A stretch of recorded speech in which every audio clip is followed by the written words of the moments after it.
Doctor हे प्रत्येक रुग्णांसाठी देव समजले जातात, परंतु डॉक्टर हे खरंच देव आहेत का साक्षात यमदूत?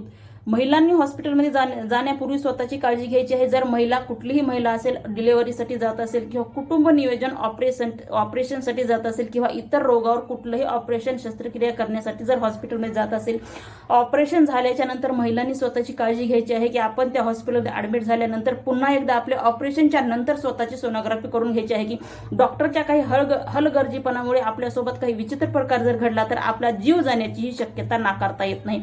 औषधामध्ये असाच प्रकार घडलेला आहे की डिलिव्हरीसाठी महिला ऍडमिट झाली होती सिव्हिल हॉस्पिटलमध्ये.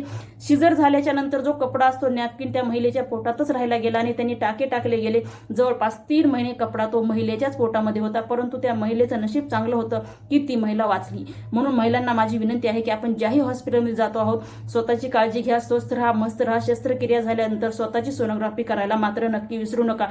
पोलीस प्रशासनाला माझी विनंती आहे की या डॉक्टरांचे जेही लायसन आहे ते तात्काळ कॅन्सल करण्यात यावे, यांची सखोल चौकशी करून त्यांना कडक शासन करावे आणि हे हॉस्पिटल मात्र तात्काळ सील करण्यात यावं.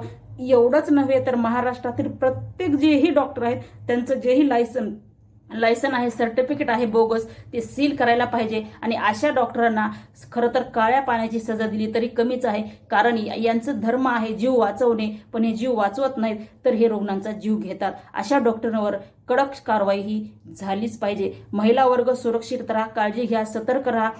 तेही तुम्ही ऑपरेशनसाठी जाल तिथे मात्र स्वतःच्या ऑपरेशनच्या नंतर चौकशी आणि सोनोग्राफी करायला विसरू नका. जय हिंद, जय महाराष्ट्र.